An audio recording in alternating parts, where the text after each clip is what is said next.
Hi, welcome back to video 3 of how to do a self-tape audition. I'm here with Marc Fajardo to my left. No, you are not seeing things. He is in front of the camera. And I've got Dante Swain behind the camera. We are at Jive Duck Studios in Burbank, California.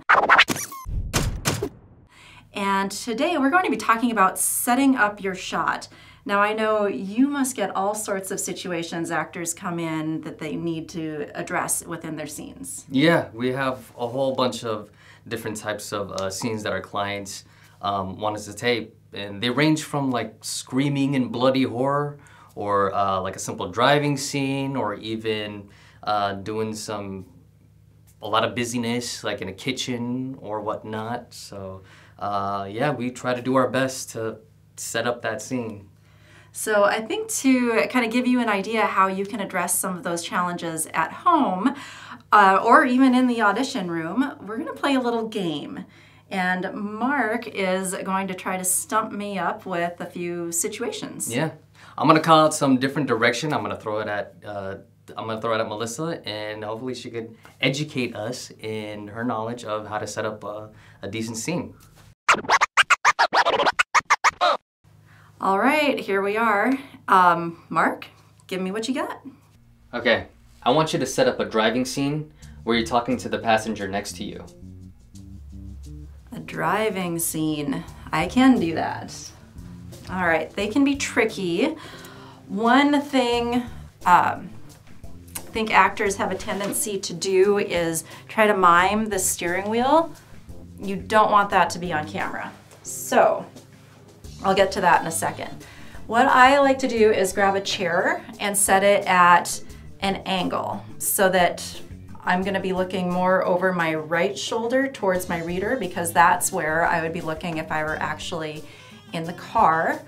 And then my outside, looking out the front window, if I were to look realistically to my body right now, it would be way over here. So that's maybe a little too far. So I'll just bring my eyeline back closer to camera, and that's where I'll be looking out. And then when I look back at my reader, that's looking at my partner. It's gonna look a little more like you're in a car. And then I'll grab my steering wheel down here closer to my legs, because my hands will be out of frame.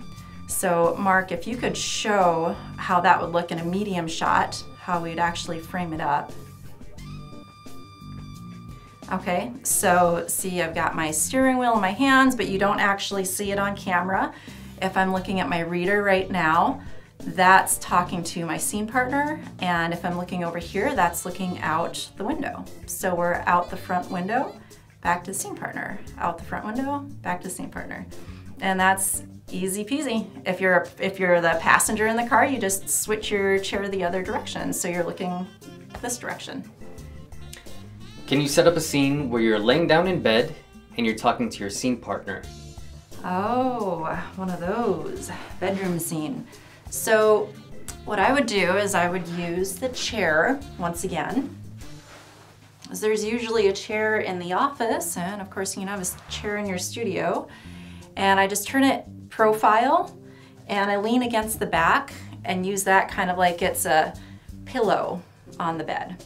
And then I can be laying in bed, propped up, talking to my hubby or whoever it is I'm talking to.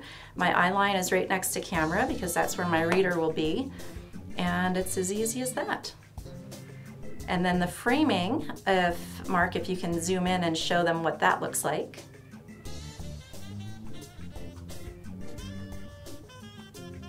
So that way you don't see that you're not actually laying in a bed, but you kind of look like you are. And that's it. All right, what do you got next? Cool. Okay, one more. I want you to set up a scene where there's lots of action, little dialogue, and multiple eye lines. Okay, that's a good one. All right, I've got it. You've got your classic holiday film, right? There's always a scene where there's a kitchen full of people, you're making dinner, the kids are running around, everybody's coming at you with something, or else they're all arguing with one another, whatever it is. So let's put this one on its feet. Definitely want to stand for this. And I'm What I'm gonna do, I'm gonna go ahead and use this chair again, only I'm not going to use it as a chair. I am going to use it as a counter. So if I feel like leaning and listening at some point, I can do that. I can also use it as a guide for the level where I've got my counter if I want to do some space work and, you know, be mixing some drinks or prepping some food. So one of the keys about doing a lot of action is if you can keep your hands out of the frame, you can mime without it looking weird. If your miming isn't perfect, it's okay because you're not actually going to see it. So what I'm going to do is ask Marc to come into a medium close-up. All right, and then I'm going to ask him, how much room do I have till my hand is out of frame here? It says right there. Okay, so I know where I can reach so that my hand is out of frame.